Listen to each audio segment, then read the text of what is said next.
everybody. Welcome. Take a seat. A quick seat. A beer cut after we have eaten. Brichrachamana malka de ama mare de hai pita. We thank God for all the sustenance and the beautiful food we just consumed. So I think many of you were here this morning. I'm not sure if we have any new people.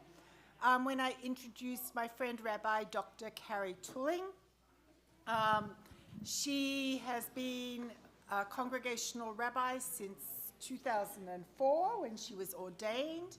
She got her doctorate in 2013.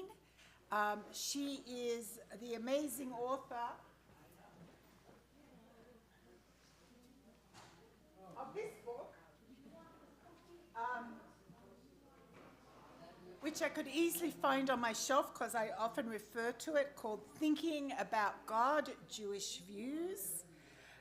She currently is serving as the interim rabbi at Temple Micah just down the road in beautiful Washington, D.C. And where are you going next? Comac, Long Island. Comac, Long Island. Temple Beth David, Comac. So we are lucky that she is in the area and that she gets to be our scholar today. I know many of us that were here this morning enjoyed her presentation on gender and thinking about God, and I'm really, really excited for this one. How should we think about authority? Because, you know, my thoughts about authority, well, so let's explore it at least from a Jewish point of view. Yes. Okay. And today's is going to have a handout, so I have a bunch of this handout, more than I need, but just hold on to the handout because we'll get to it.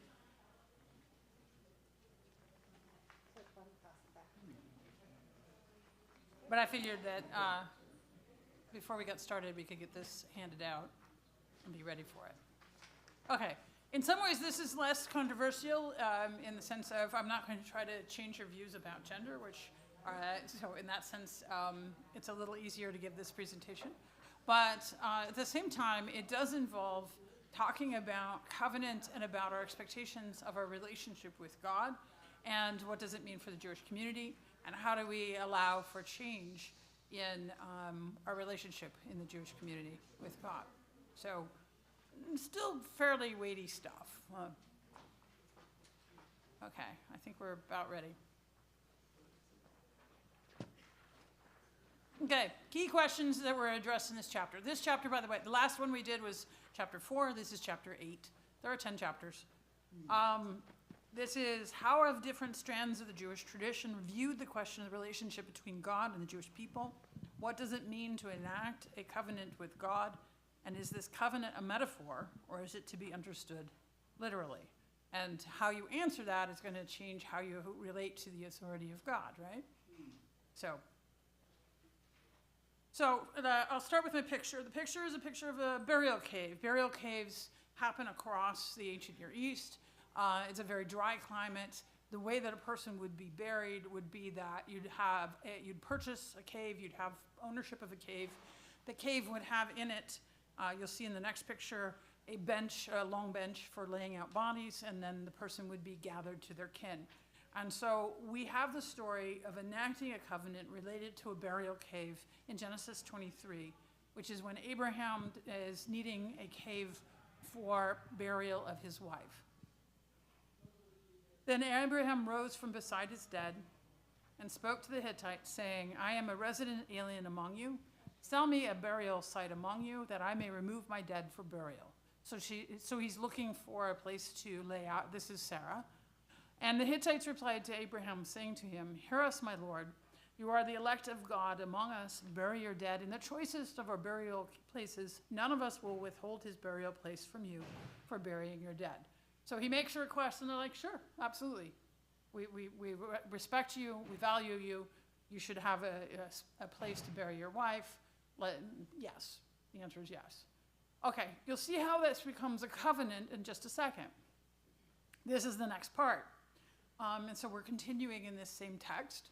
and we get to the part about where he's going to negotiate it.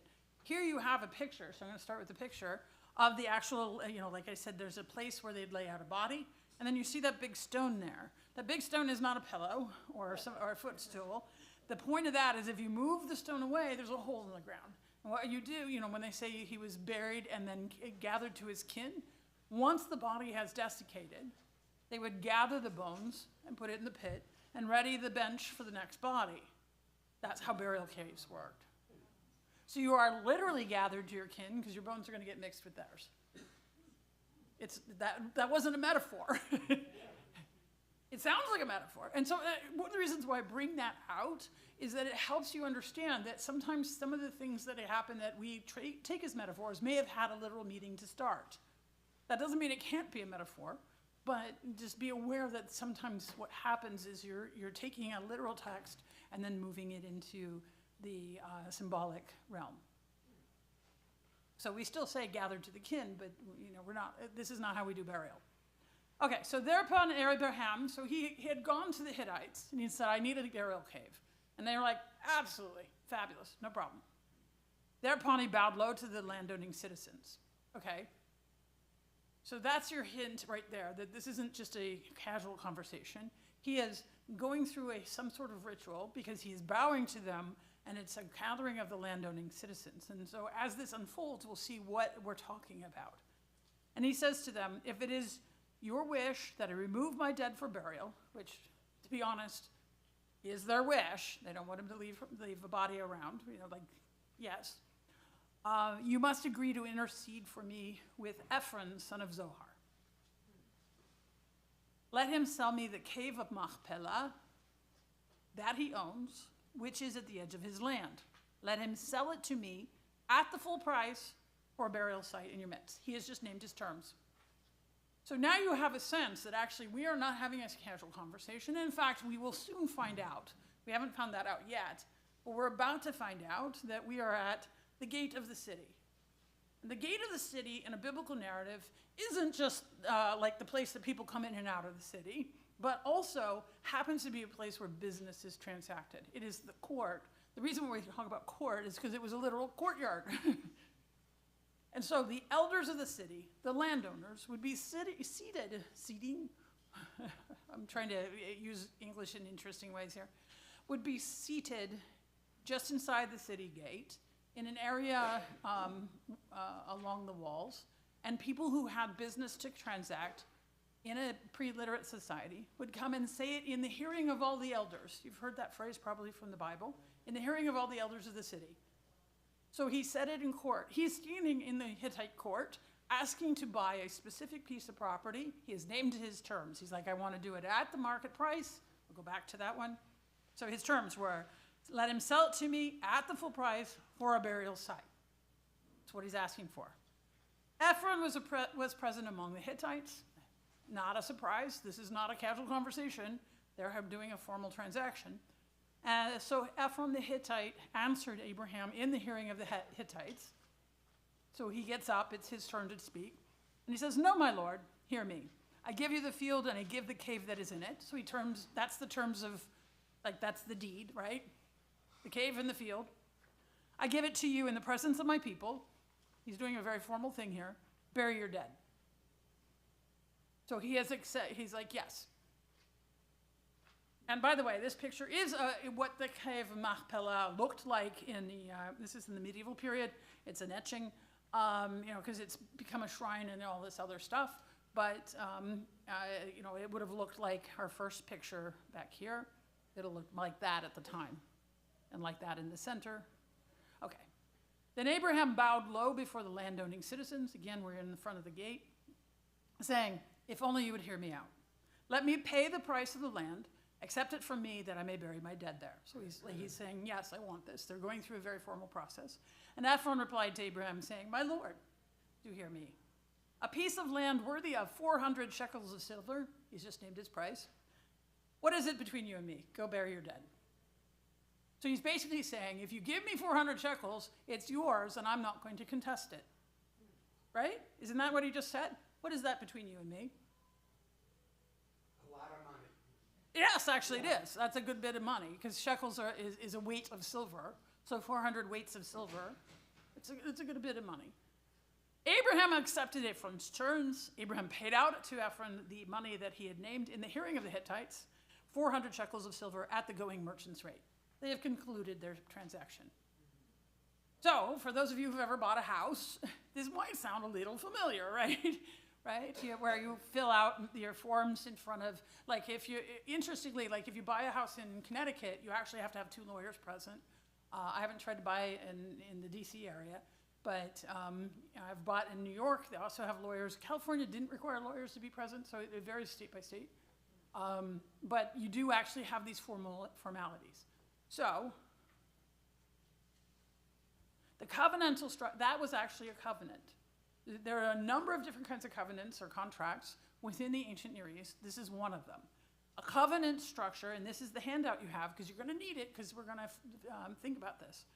It records who was included in the covenant. It identifies the witnesses. It details what each party would do. It specifies consequences if the covenant's broken. These are the things that it might have. And it defines a shared ritual. So, does the covenant in Genesis 23 meet all of these requirements? You have them in front of you. Did it meet it? I'm going to go back to the questions. Recording who was in the covenant. Did it record who was in the covenant? Yes. Yes. Did it identify the witnesses? Yes, the Hittites. Did it detail what each party would do? Yes. Ephron's going to transfer the land, the deed to the land, and Abraham is going to pay for it. Does it specify the consequences if the covenant was broken? No. No, actually, they didn't need to in this case. And then finally, is there a shared ritual? Yes. Doing this in the front of the city gate. That's what a covenant looks like. Doesn't have to have every piece, but that's what it looks like. Make sense? Okay. Because covenant is going to become part of our understanding of how we relate to God. Another kind of covenant shows up in Genesis 31. This is Laban. Well, actually, the original picture is, I think, Abraham and Lot. But we're going to pretend this is Laban and Jacob because they didn't have any pictures of Laban and Jacob, and then close enough. Because, yeah, they're in the same family. So, then Laban spoke up and said to Jacob, okay, so let me back up a second before I go launching into this covenant. You'll recall that Jacob worked for Laban for 7 years to marry Rachel. And then Laban plays the switcheroo, and he wakes up to find out that he's actually married Leah. And so then he goes to Laban and is like, that's not what I wanted. And Laban's like, well, you're going to have to work another 7 years. And he's like, fine.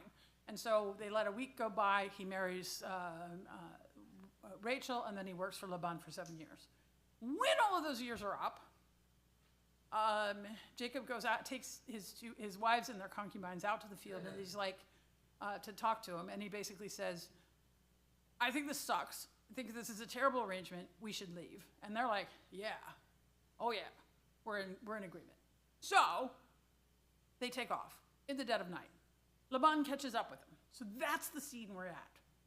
Okay? This is Laban has overtaken the group because, of course, they have women and children and flocks and all kinds of things. So they're moving slowly, and Laban is just moving out quickly. Then Laban spoke up and said to Jacob, and he's pissed, so you know. This is not a happy covenant, but it works. The daughters are my daughters. The children are my children. The flocks are my flocks. All that you see is mine. He's angry. Yet what can I do now about my daughters or the children they have born? He suddenly stops and goes, I can't make them all go back. Come then, let us make a pact, you and I, that there may be a witness between you and me. Thereupon Jacob took a stone and set it up as a pillar. So here they're putting the stones up. And Jacob said to his kinsmen, gather stones.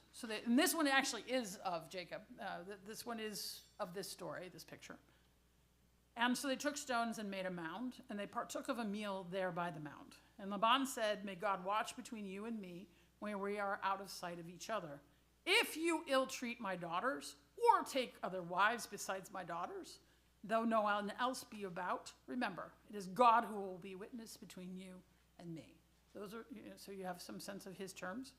And Laban said, by the way, this picture is them leaving. This is explicitly of Jacob and all his wives and children leaving Laban. And Laban said to Jacob, here is the mound and here is the pillar which I have set up between you and me. This mound shall be witness, and this pillar shall be witness, that I am not to cross to you past this mound, and that you are not to cross to me past this mound and this pillar with hostile intent. And Jacob then offered up a sacrifice on the height. You know what the word for height is? Bima. Bima. Yeah, he's on the Bima. And invited his kinsmen to partake of the meal. After the meal, they spent the night on the height. Okay, back to your thing. Does the covenant in Genesis 31 meet all of these requirements? And I should have taken one of them for me so that I don't have to go put them back here. There's an extra in here. Yes. I have a quick question. Sure. Is there any difference in your mind between a covenant and a contract according to this handout, except perhaps for the defining a shared ritual? But even there, you might say the signing. The signing, is the a closing, ritual. when you close on your house. there's Yeah, a so ritual. that's the ritual. In a sense, no. In a sense, no. So a covenant is a contract, basically. So, Okay. yes, but, Yeah. But the reason why we're using different language Yeah. is because we're coming from a different cultural assumptions. And so one of the things that you can do in a contract that don't show up as much in a covenant is a contract you might go back and read the contract and say, I have a loophole. And you're very focused on the language of it because it's a written thing usually. Our understanding of the word contract usually means a written document and that might get reinterpreted. Covenant may or may not be in that same category. We're going to investigate that, but that's one of the things you have to think about is it's not a written document necessarily. This is a different kind of agreement. And so consequently, we're using a different word. And it's going to have religious overtones as well. Because notice in this one, there are verbal contracts. Right, there are verbal contracts, and they have the shake on it as the ritual. So they're in the same universe, but there are nuances there. So that's one of the reasons why we're using a different word. So, does Genesis 31, did it record who was included? Do we know who's included in this covenant? Yes. Yes, it's Jacob and Laban. Who are the witnesses? God. Yeah, God's the witness in this case. Do you telling what each party will do? Yes. This line marks our boundary. They're creating a boundary line. A border. Specifying consequences if the covenant was broken. No, they don't really. They don't spay.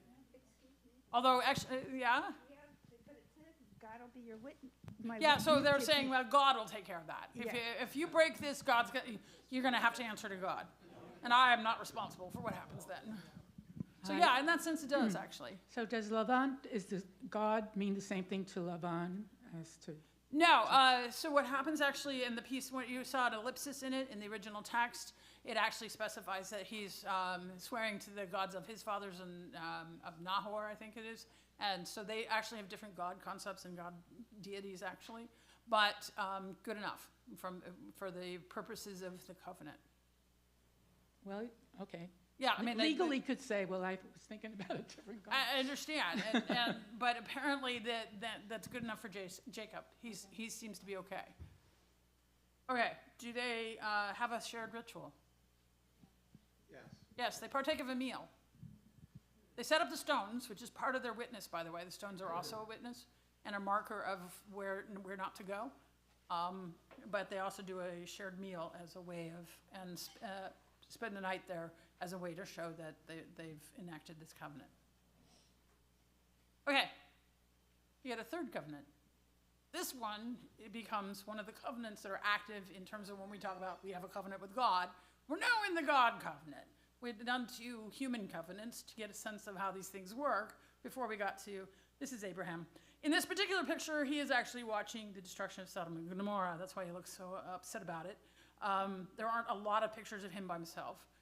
Interestingly about Abraham is if you're going to draw a picture about Abraham and his life, guess which picture you're going to draw? Like the number one search for Abraham, what do you think is the thing that they're going to most likely show? The near sacrifice of Isaac. Hundreds of pictures of that. Almost every picture is that. So getting him by himself is actually harder than it sounds. I always find this interesting. It's one of the reasons why I like to match the pictures, is because you learn something about what our cultural assumptions are, or what our culture thinks is interesting about this story. It's also about the Christian idea that Jesus was sacrificed and Isaac was sacrificed, right? So Yes. it's got huge power in the Christian tradition. Right, exactly. And so that was also one of the reasons, if you came to the first one, I had a hard time finding ancient Israelites or Pharisees or ancient rabbis, because all of them were drawn with Jesus in the picture. And I considered cropping him, but it seemed unfair. So I found one where it was just them by themselves, but they still looked kind of disgruntled. Not very nice. Okay, covenant in Genesis 15. So this is actually earlier than the other ones that we were talking about in the text.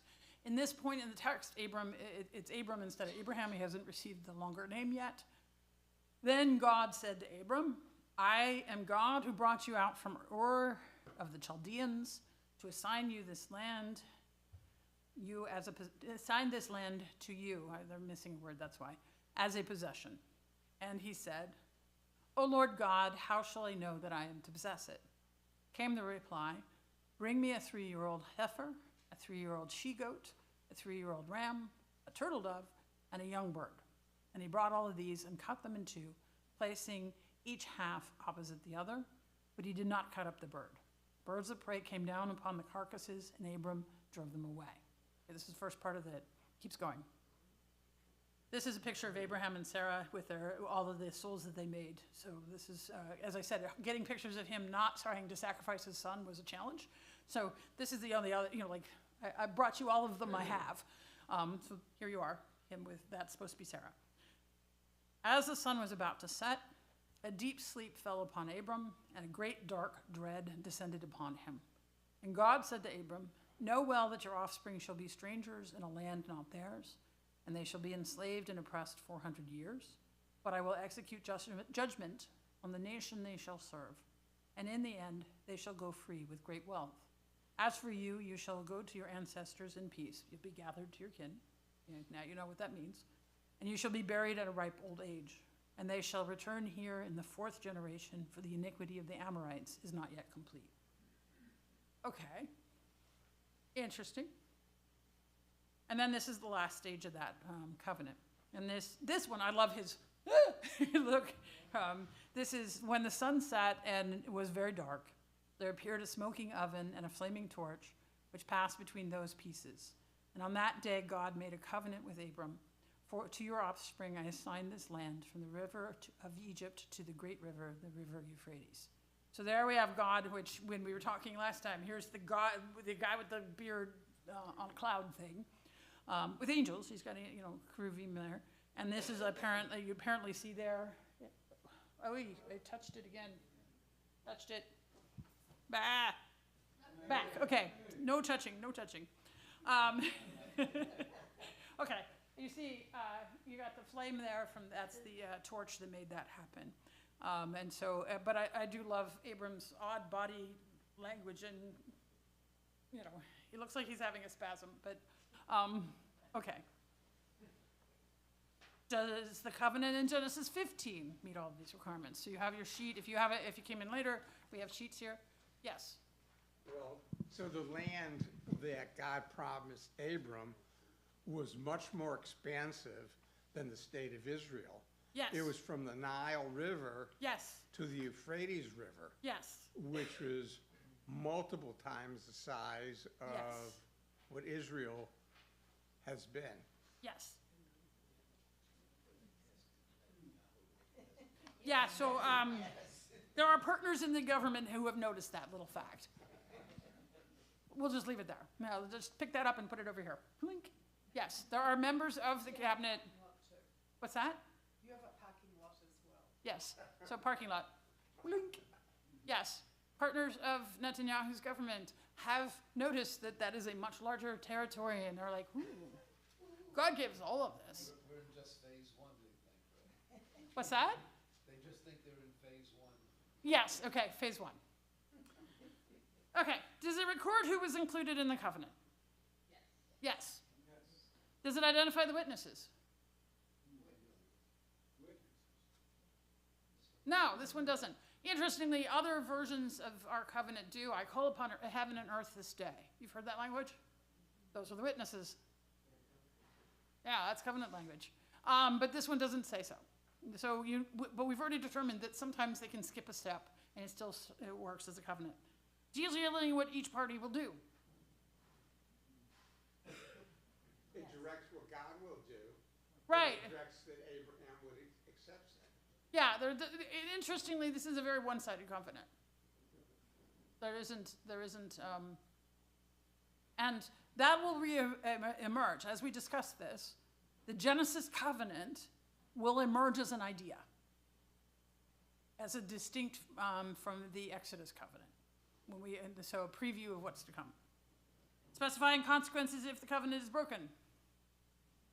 No, we'll wait till we get to Deuteronomy before he starts saying, well, if you do the right thing, then you'll have rain in season. But if you don't, well, let me tell you all these really, truly awful things, including eating your children. Yeah, it gets gruesome. Defining a shared ritual. This one's heavy on the ritual.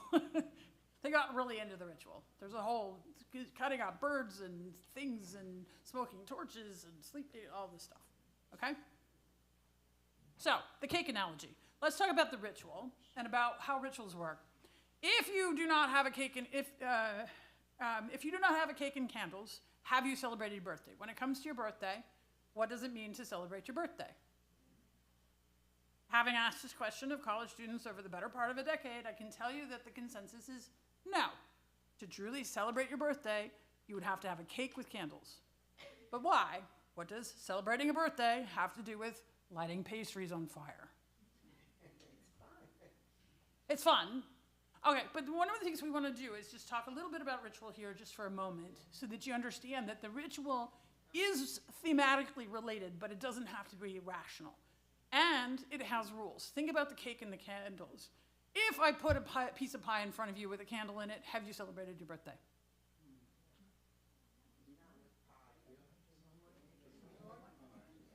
Pie, most people, the usual, some folks are like cake purists and like, no, it has to be cake.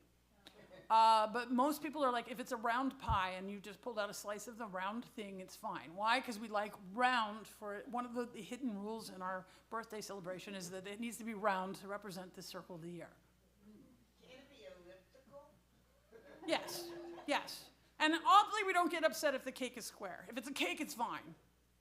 Because we're referencing round cakes. Cakes are, the standard cake idea is round. Can you put a candle on a sweet potato? No. It's round. It's not cake. A sweet potato is not cake. Yeah, actually, we have real rules with regard to how a ritual works, where you say it must, like basically, you can push it a little bit in any given direction, but there's a point at which it breaks. So, yes, pie is okay, and yes, square cake is okay, but no, a sweet potato is not. It is not a pastry. That doesn't count. It needs to be a dessert. Is it in fruit? No. Fruit is not cake. Right? Okay. Can you put a whole lot of candles or one candle? It doesn't matter. One candle can be symbolic. Why do we have the candle? What is it symbolizing? Passage of time. It's like, here's the cycle of years. Congratulations, you are dying. Watch the candle burn. Happy birthday. But that's part of the ritual. So the rituals have a symbolic underlay in them, but they're also somewhat arbitrary. Other cultures will pick another way to do this. This is ours. Happy birthday. Okay. So I mentioned that there's such thing as the Genesis versus Exodus. Joseph Soloveitchik is known as the Rav, and he is the father of modern Orthodoxy. And so, especially if you encounter somebody who is modern Orthodox, who is not Hasidic, not mystical, not part of Chabad, for example. Chabad is mystical, but instead is in the modern Orthodox tradition, highly likely that they are big fans of the Rav, Harav, Joseph Soloveitchik. He's the one who defines what modern Orthodoxy is. And in his view, God concluded 2 covenants with Israel. The first is the covenant of fate, which is enacted in the Exodus from Egypt. And it was not at all voluntary. Actually, I'm sorry, they're both Exodus. I was thinking of Hartman when I said it earlier about Genesis. Enacted the Exodus from Egypt was not at all voluntary. A Jew could not banish the God of the Jews from his world. Even if he desecrates his Shabbat, he defiles his table and his bed, and he tries to deny his identity. Judgment much? He will not escape the dominion of the God of the Jews, which follows him like a shadow. So what we have here is we've got another picture of Miriam with her timbrel, and this is and you see Moses, he's the one there with the rays coming out of his head, because after he meets with God, his face is shining, and so he gets shown with rays a lot of times, occasionally with horns, because it gets mistranslated as horns, but in Jewish works, it's usually rays of light. And what happens is that the Exodus from Egypt causes all of these people to go free, and as a result, everybody who goes free is part of a covenant in Soloveitchik's view, and partakes of this covenant regardless of anything they do. So in that sense, it's a lot like the one we saw with Abraham and the pieces, where there's nothing you have to do. There's nothing that is asked of you. It is not a covenant that has any requirements. It is instead merely, here you are. When did Joseph Soloveitchik live? He lived in the 20th century. I think he was born, I had looked it up and then I forgot to write it down. Yeah, that's about right. So anybody with a phone can pull that up really quick. Wikipedia will tell you his dates. I'm sorry I didn't write it down. I originally actually in this had pictures of him with like his death dates, his birth and death dates. However, it wasn't a high resolution picture. I couldn't get a high resolution picture of him, and I was like, meh. So that's why I don't have it. And I did the same for Borowitz, and also we're going to talk about Daniel Hartman, same problem. So that's why I took those 3 slides out. So if you want to see the dates, it's in my book, and it's also on Wikipedia will let you know. But all of these guys are 19th century. 1903 to 1990. There you go. There you go. So he lived for 90 years. He was a towering figure, absolutely towering figure. All of the guys I'm talking about now are, born sometime in the 1900s, and one of them's still living. So, okay. So he loves dualisms. Everything he does is this and that, he loves to do a dualism. What he's saying is there's 2 covenants. The first one, Jews by being Jews, don't have to do anything. You're simply born to it, or you can convert to it, but there's no content to it. Is that making sense? Mm-hmm. Then, and this is actually my favorite picture of the whole set. Like he's receiving, okay, the other fun thing about looking up pictures of Moses is that most of them are Christian, so most of them have Roman numerals on the commandments. And I was like, well, that won't work. So this is one where you can't see the numbers on it, so it could be a Christian one, or it could be a Jewish one, we don't know. But you can see that what's happening is at Mount Sinai, you have the clouds, and you have, Moses going up by himself, and you have the Israelites. Yeah, I love the motions of fear they have here of like, this is too much, which is actually what happens in the narrative. They get overwhelmed by the presence of God. They say, you go do it. And then Moses brings the commandments to them. And so that's what's being depicted in this picture. So what Soloveitchik is saying is that by contrast, the second covenant formed at Mount Sinai was voluntary, and it required careful preparation and carried with it the experience of revelation.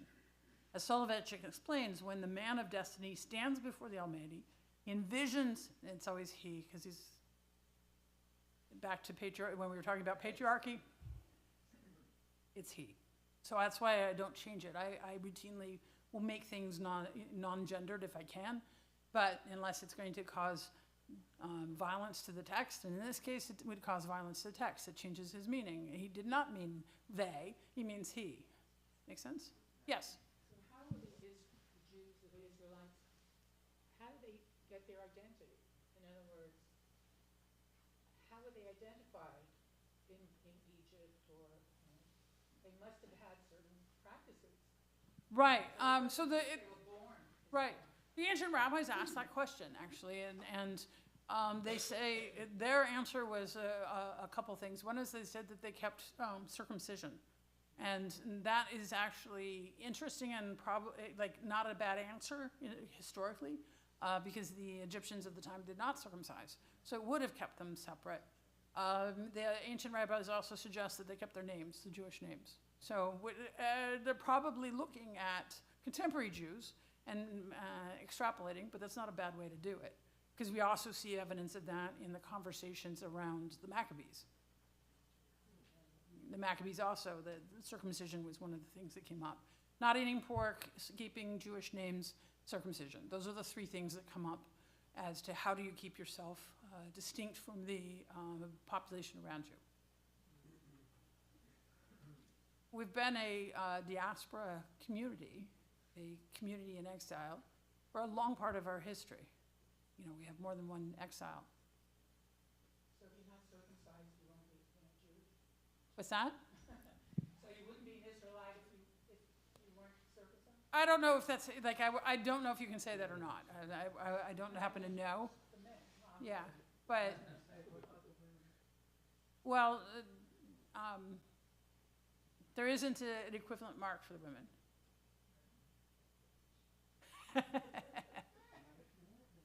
Yeah. Okay, yes. There are other things that separate it, like kosher. Yeah, so not eating pork was the other thing. And that, an interesting, a note about pork is what happens is that, I found this really, really fascinating. When I received my PhD, we had a speaker at that ceremony who was an archaeologist. And one of the things he said at that was that when they dig in pits, in bone pits around temples related to the Israelites, at the Israelite layer, you know, because what happens is the things end up stratified by layer, by time. When you're in the Israelite layer, you do not find in those bone pits pig bones. You will beforehand, but once it becomes Israelite, there's no pig bones in the sacrifices. The interesting thing was, he said, and I don't remember which side was, it's supposed to be the right side of the animal. They are also the right side of the animal, according to the biblical text. But I don't remember if it's that the biblical text says it's the fore part of the animal, like the shoulder, and that it has the rump, or it's the biblical text says the rump and they find the shoulder. There's they make a mistake in it. So the biblical text accurately predicts what you're going to find in the bone pits, except it's clearly written after the fact because they get confused on whether or not it's the shoulder or the rump. But it's the right side of the animal, it's not a pig.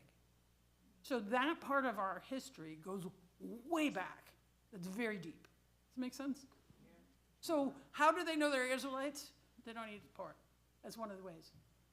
So that includes the women. They identify what the animal was? The animals that were offered for sacrifices, when you dig in the bone pits, it's various animals, and it's always clean animals. So not birds of prey, you know, things like deer is fine, but vultures aren't.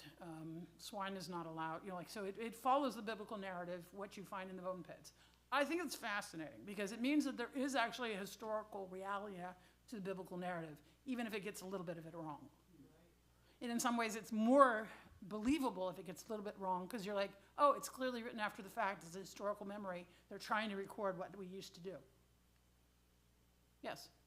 So, other than kafri and circumcision, could you repeat what The third one was names, Jewish names.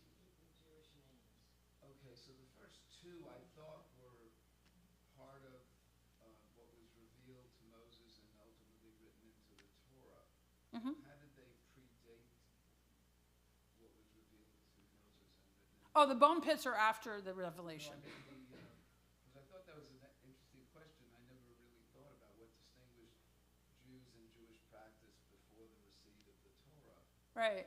So how did the guidance on circumcision and Great question. emerge? It would appear that, so in terms of how the Bible comes together is that you have elements in the biblical narrative that are older than Israelite, that the practices that are continuous from before they become Israelites, and then it gets incorporated and reinterpreted. So to give an example, for Passover, there was a spring festival before it becomes Passover. Before it celebrates the Exodus from Egypt, they were doing things like getting rid of the old matzah, getting rid of the old grain, and they were sacrificing lambs. But when you have the Exodus from Egypt, it gets reinterpreted as a national liberation story linked to the same time of day, same time of year, I mean. Is the idea that what predated the covenant, on Mount Sinai, and were customary, came from God or just evolved as custom? The idea is that it comes from God, because you see in the covenant of the pieces with Abraham, this is before Exodus, so it's a Genesis covenant, this idea that it comes from God. So they are organized around a God concept, and it's mostly monotheistic, might be monolatrous, meaning one God above all others, but monotheistic in its roots. Yes? So I think Abraham circumcised himself as an adult. And so circumcision is pre-Exodus. It is. You're correct. The circumcision shows up pre-Exodus. Yeah, that sounds really painful. I can't even begin to imagine. But hey. Okay. So the last piece of this was the God of Israel is united with the finite creature only after man has sanctified and cleansed himself from all pollution and longingly and agitatedly awaits his wondrous encounter. So a little patriarchy there, because one of the things that happens is that the Israelites are asked to stay away from a woman, partly because in the Israelite ideas, any kind of fluid that is related to life is polluting of purity. So that's blood, milk, semen. So that's where that's coming from. It's not that, women are a problem. It's just don't be creating any more fluids when we're going to have this life force come into contact with us. Is that making sense? Questions? Okay, we can go going. Okay, a second thing that he says is that he argues that, and this is the part where we're going to start pushing back against him. So far, you're like, fine, okay, 2 covenants, great, no problem. One of them, everybody's included. The other has specific requirements of what you have to do. He's saying that, Joseph Soloveitchik, is that halachic men, meaning observant Jews, when they approach reality, then he comes with his Torah given to him from Sinai. He means that literally. This is not a metaphor, in hand. So when you, as an Orthodox observant halachic Jew, come to reality and think about things, you come with a divine Torah, a Torah that's been revealed in your hand. And you orient yourself, or he orients himself to the world by means of fixed statutes and firm principles. An entire corpus of precepts and laws guides him along the path leading to existence. So the law basically defines what you're supposed to do in your life, right? And you've probably had enough contact with Orthodox Judaism to understand that. Like that, if you've ever tried to bring something into an Orthodox home for Shabbat, you suddenly realize there are a lot of rules about that, right? Anybody ever do that and mess that up? Okay. To whom may it be compared? To a mathematician who fashions an ideal world and then uses it for the purpose of establishing a relationship between it and the real world. So the picture, by the way, is a picture of an open book of the Talmud, and you notice behind it is the Western Wall. And so this is a Talmud that happens to be sitting around at the Western Wall in the men's section. You know it's not in the women's section, right? Women do actually engage in Talmudic study in Orthodoxy. However, that particular space tends to function as an ultra-Orthodox synagogue, in which case women don't. So there are women who, like we talked about in this last presentation, there are women who are rabbis who are Orthodox, but that's not what this picture is about. Okay, so what does this mean? What he says is he's saying that how you're approaching the law in Judaism as a halachic Jew is that it has mathematical principles that you apply to reality. So he gives the example of if you see a spring, you start thinking, is it large enough to immerse in? And how, is it fed by natural water? Everything you encounter in the world is filtered through, is this a Jewish does this conform to Jewish law? And you do it as if it was a mathematician, so it's abstract in the sense of it's, these principles that you can think about in a meta way, but they relate to the real world. Is that making sense? Okay, what's the implication? What does that mean then? Any ideas? I have a question. Yes, In mathematics, there are constants. yes, In Jewish law, microphone. I'm having problems with the analogy. In mathematics, there are constants. Yes, In Jewish tradition, there are disagreements and sometimes consensus. So for me, it's like comparing apples and oranges. so interesting. This is why I want to highlight this, because one of the things you should notice in this isn't from the rabbinic literature has disagreements, and the Talmud, that's one of the reasons why I have the picture of the Talmud here, are people arguing with each other. It's not what he's saying. He's treating it as settled law. He's going straight to the codes. So the way that Jewish law unfolds is you have the Torah, which is supposed to be revealed on Mount Sinai, and then it gets refracted through the Mishnah, which sort of creates a series of rules about it. Then they have arguments about the Mishnah. What the heck does it mean? That creates the Talmud. And then after the Talmud, you have this great process in the medieval period of creating codes, codified. You make codes of Jewish law, things like the Shulchan Aruch. And you say, oh, so when it says this is how you observe, when it says you need to observe Shabbat, they start specifying what it is that looks like to observe Shabbat. So it becomes a set of rules and not arguments. It's settled. But even within those set of rules, you have Karo Shulchan Aruch and you have the Mapa on top Right. of that, right? So there's already differentiation. There are rules for this people and there's rules for that people. In mathematics, there's a constant. He is collapsing the disagreement. He's doing something here by arguing that it is already settled. It is a change from how Jewish law has unfolded. He is actually making it different. This is one of the things that people misunderstand about orthodoxy is and I heard that said earlier today, and I didn't get a chance to go back and say, no, orthodoxy isn't what we all did before the Enlightenment. Is that making sense? What did we do before the Enlightenment? Enlightenment is the best analysis or metaphor I can use is before the Enlightenment, you have white light. The Enlightenment is like a prism, and then you have rainbow. Same light, just looks different.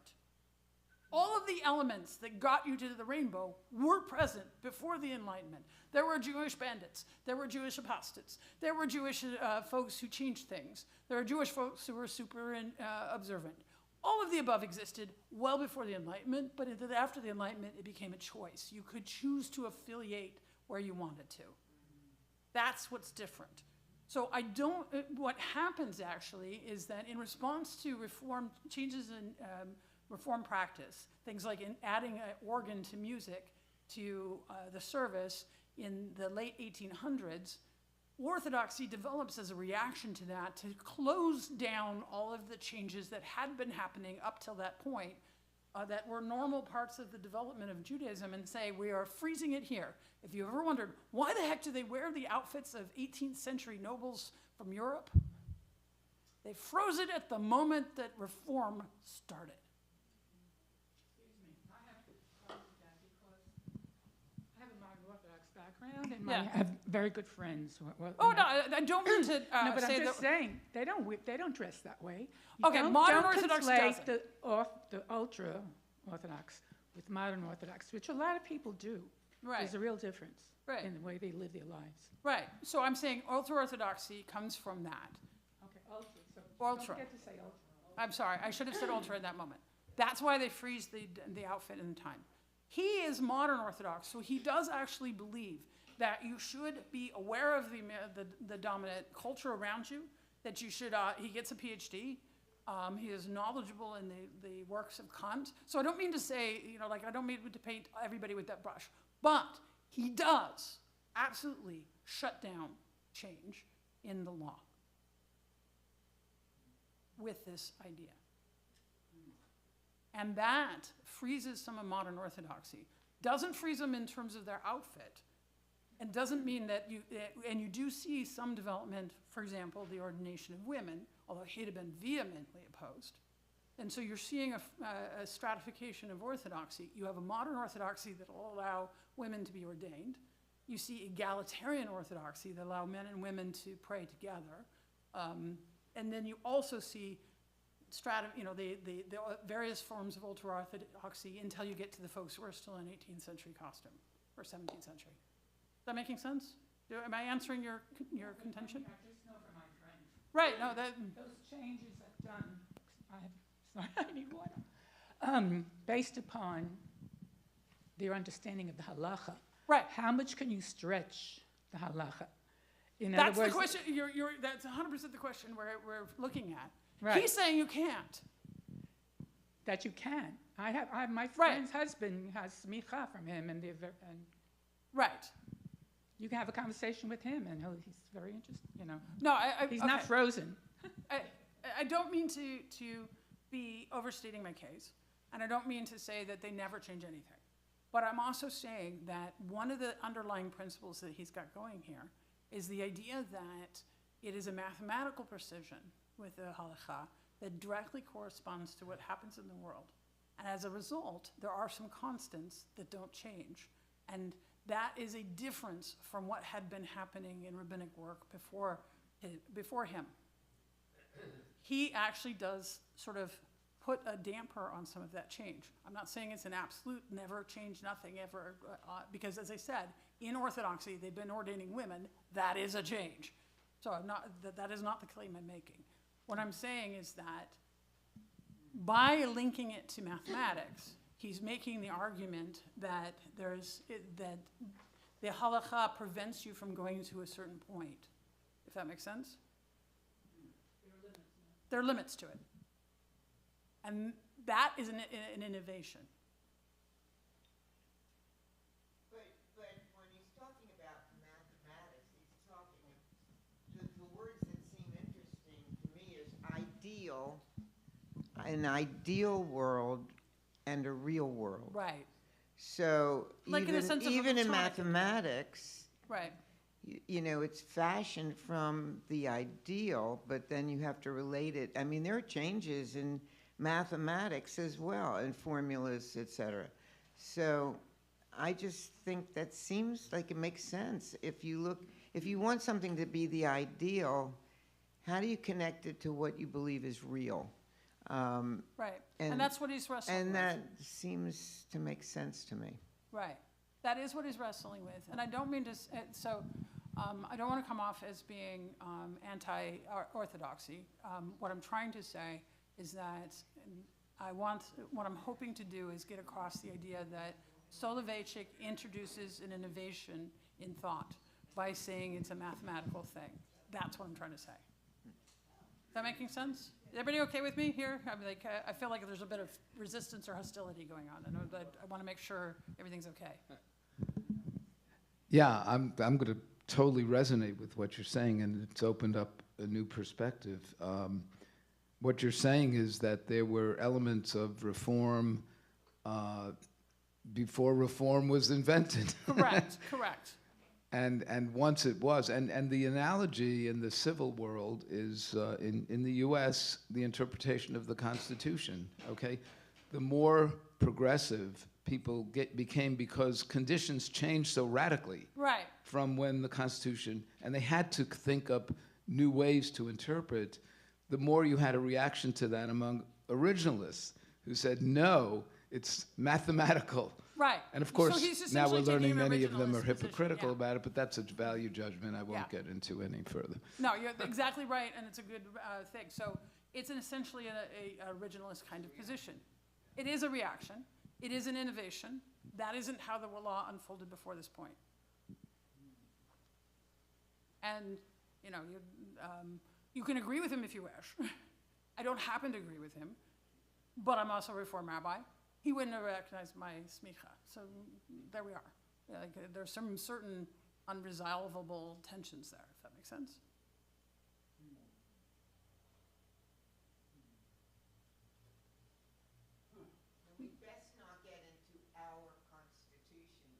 Oh my goodness. But this is part of the, and you'll see actually that these things, these questions, sometimes when you talk about theology, you're like, what does it matter if you believe this or that? It matters a lot. It defines what's real in the world. Okay, Eugene Borowitz. So I'm just going to contrast him with Eugene Borowitz. I'm not actually a fan of Eugene Borowitz either. So you know, I don't like Soloveitchik, I don't like Borowitz. Fine. I'm allowed to not like them. Okay. Eugene Borowitz taught at Hebrew Union College in New York. He was ordained by Hebrew Union College. He taught modern Jewish thought and Jewish thought. And his idea is that the covenant is something that is negotiable. And that part I'm not so bothered by, but let's look at the part that gets under my skin and I start arguing with him. If Jews could confront their Judaism as Jewish selves and not as autonomous persons in general, I contend that they would find Jewish law and lore, notice lore putting with law equal, the single best source of guidance as to how they ought to live. Rooted in Israel's corporate faithfulness to God, they would want their lives substantially structured by their people's understanding of how its past, present, and future should shape daily existence.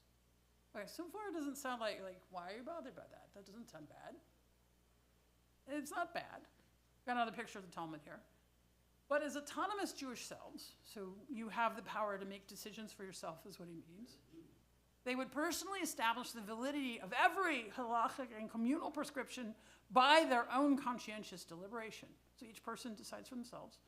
We would then judge their Jewish authenticity less by the extent of their observance than by the genuineness of their efforts to ground their lives, especially their actions, in Israel's ongoing covenant with God. Here they mean Israel as people, not the state of. The more fully they integrate their Jewish selves, the more fully will every act of theirs demonstrate their Jewishness. Okay, so this is where informed choice comes from. I don't like informed choice. I don't think it's a good call. Okay? Informed choice is the idea that you know Jewish law, or you know some, enough. You're conversant in Jewish stuff. You know how to be Jewish, and you make a decision for yourself of what you're going to do. Now, on the face of it, that sounds fabulous, because each of us, that's essentially what we do, right? You decide, you make a decision personally, do I eat pork or do I not eat pork? Do I observe Shabbat or do I not observe Shabbat? If I observe Shabbat, what do I mean by observing Shabbat? So in that sense, it is reflecting the world around us, and in that sense, it's realistic, and at a certain level, I'm not going to argue with him on that. However, here's the piece that I'm bothered by this. There's two pieces, actually. One is the fact that it's so individual, we don't have a communal norm.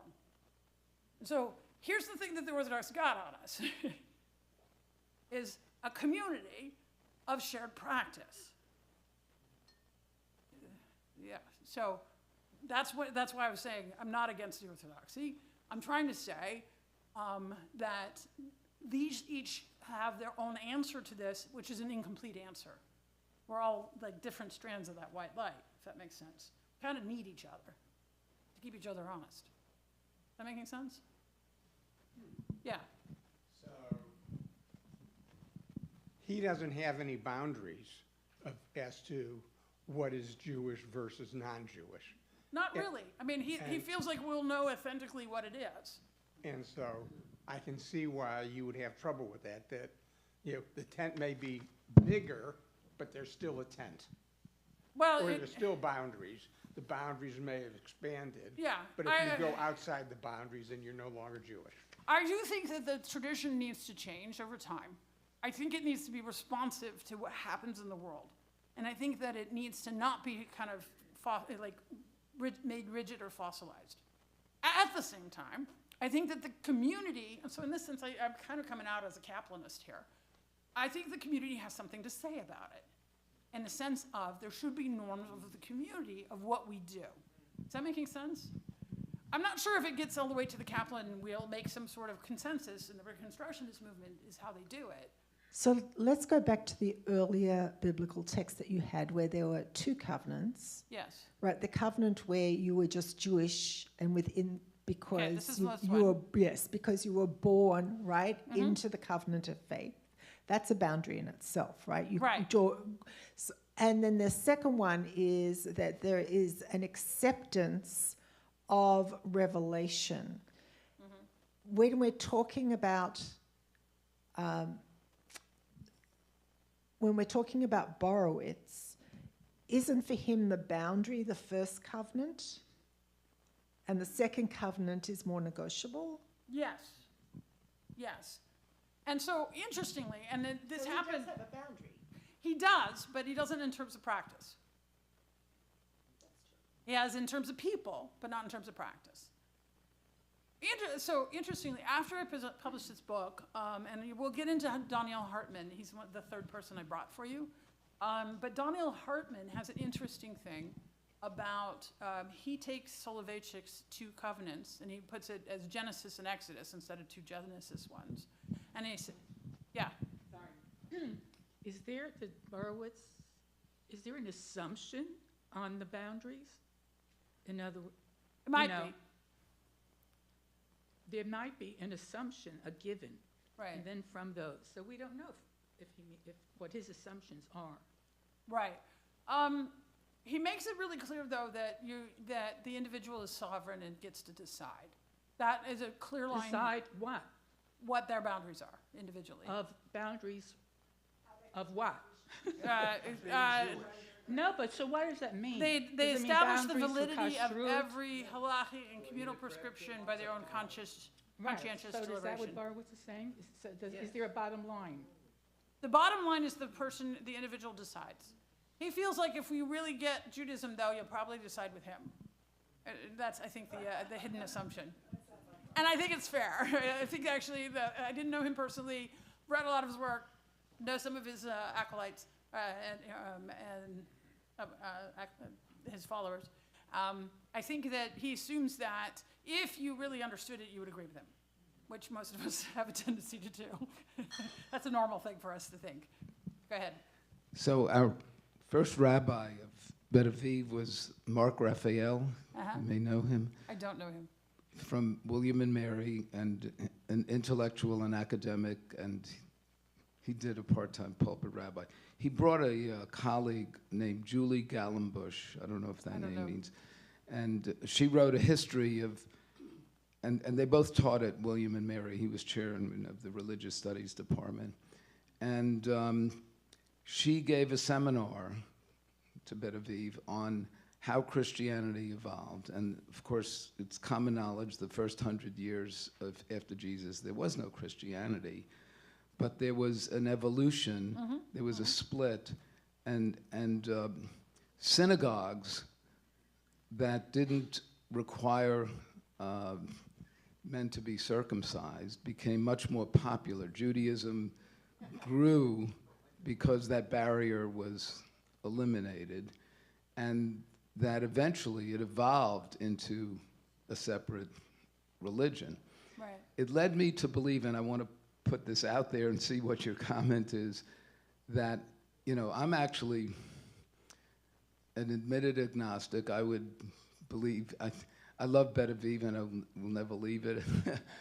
But if it was a humanist congregation, I'd be just as happy. Understood. Okay, so that's where I am on the spectrum.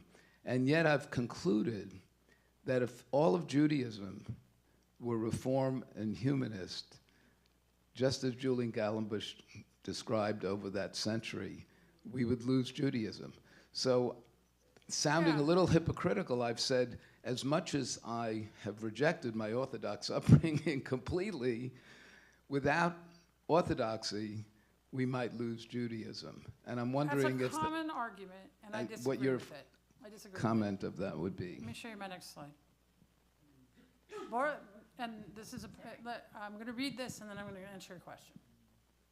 Borowitz's idea of authenticity was likely influenced by the German philosopher Martin Heidegger, who argued that authenticity is being true to oneself rather than listening to what the world has to say about the matter. It has encouraged Jews to follow their own idiosyncratic paths to discover their own sense of covenant. Empowering though this may be, Borowitz's individualism is in tension with Judaism's long history of creative adaptation and reinterpretation at the communal level. If each person decides individually about what is appropriate Jewish practice, then how can that congregation or the community know what constitutes authentic Judaism, and in so doing, establish normative behavior? That's problem number one. In answer to your question, problem number two is that what is distinctively Jewish, things that are, to use the words of the kids these days, Jewy, aren't necessarily more Jewish than the other things we do. There is no authentic Judaism. There is a tradition that we are part of, that we have inherited, and that we then hand off. But some of our things are old, some of our things are new, but the new things aren't not Jewish. And so the fact that Orthodoxy is making claims to being part of a continuous tradition without having stepped away, and that Reform has stepped away, isn't actually historically accurate, and they're making claim on the basis of looking more Jewish. Which is more Jewish, the Moroccan carrots or babka? What? Moroccan carrots or babka? They're both Jewish. Which is more Jewish? What we're doing here or what Chabad's doing down the street? They're both Jewish. I don't believe that we have the power or the right to start creating this hierarchy of this kind of form or outward expression qualifies as more Jewish or not Jewish. And that's why I actually hate the idea of authenticity. And one of the other reasons why I hate the idea of authenticity is Heidegger was a Nazi. And when he was talking about not listening to what the world has to say, he was talking about what they say, and he meant cosmopolitans, which he meant Jews. He was saying Germans should listen to what is uniquely and essentially German and exclude those foreigners from their midst. I think we need to recognize that Judaism has within it a long history of both adaptation and change and also continuity. There's a conservative element of keeping what has gone before, and there's also an impetus to change. Both have existed within our tradition. I think we, as a Reform movement, emphasize the change too much, and I think that the more traditional versions emphasize the conservative element too much. We need each other. We keep each other honest. Yeah, and I agree with you on that. Does that make sense? Want to fight me? It's all good. So that's my critique of the authenticity, is that I don't think you can find it. Yeah, go ahead. I'm sorry, I don't mean to be, because Please. I have grandchildren in college and all that, so we talk about stuff. So what do you see? I mean, I know you Reform, and I don't have a label, but so there are certain basic, fundamental things that identify Jew, and I'm not talking about babka. Right, I understand. Okay, so my grandchildren, they may not adhere to. They know there's Shabbat. They know that we light the candles Friday night. Whether they go out afterward, in other words, they have certain things that they've grown up with. I don't know how far they're going to go and all that, but they have this certain feel. There is continuity, absolute continuity. And it's not babka. It's not babka. And so I do think that, if you're going to start, if you want to recreate the idea of authenticity in a way that doesn't reference Heidegger, which is probably a good idea, you could say things that are older might be given some precedence. Lighting candles is very old. Talit is very old. Monotheism, very old. Giving prayer, very old. Then you have a stronger case. Instead of thinking, do other religions make prayer? Yes. So it's not distinctively, uniquely Jewish to want to pray to God. And we know this because we've gone to interfaith prayer circles and such, right? But it's distinctively Jewish in that we have over millennia prayed to God as part of our identity as Jews. We have a national identity as part of it. We're part of a people. But that people, in some way, is in covenant. That's part of why we're talking about authority here with God. When we go back to that covenant, who's the party to the covenant? The people and God. That is ancient. And so I think that we make a better case if we do it that way than on the basis of what looks distinctive in respect to the culture around us. Is that making sense? So my understanding is that Reform Judaism originally threw away a lot of Jewish ritual, and then over the past 100 years or so, realized that they made a mistake, and they started adding back Jewish ritual Yeah. to their practice, so that because the ritual gave more meaning to its adherence. And that is also in response to what's going on in the outer community, in the culture in which we are living. In the early stages, of the Enlightenment, there was also within the Christian churches a similar movement to put away these kinds of things and to be modern. And so we're very much influenced by what happens around us. But that's been the case for, always.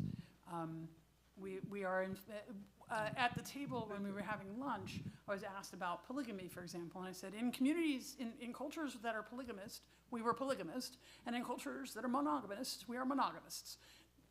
We do that pretty regularly. And so, same kind of thing, we were reflecting the age and era in which we were, and then as this era has gotten more into, as a movement towards taking on distinctive things, we've been doing that. And so there have been identity movements around us, and we've done the same. Is that making sense? Yes. It's kind of a general question, but I've been thinking about it for a while. To my knowledge, anyhow, all religions are pretty much the same. Everybody believes in God or a God as a magic helper, and they pray to that God.